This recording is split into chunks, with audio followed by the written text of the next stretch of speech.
মাজা ব্যথার গাছ দেন আর মানুষ দুইজন মহিলা একজনের পিছনে একটু এমন সেমন করে খাবো পরে গেলাম মাজা ব্যথার গাছ তো দেয় আমারও উস্তাদ আছে নাম হলো সরকার জানে না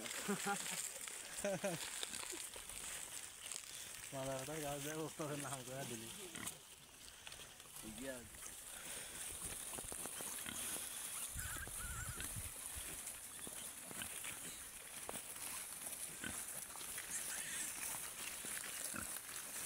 আর সিগারেট মিগারেট কিছু আনে নেই টাকা পয়সা নেই কাছে না টোস লিয়ে আছি হে তোর জন্য এক প্যাকেট তোর জন্য এক প্যাকেট টোস লিয়ে আছি আর সরকার ফোন দিয়ে গেল কি 500 কেজি লিখেন টাকা দিচ্ছি না না হন থেকে খুলে দিচ্ছি কারণ বিড়ি নেই ওরা বিড়ি দিয়ে আছে আমি খোলা আমি ইনস্টা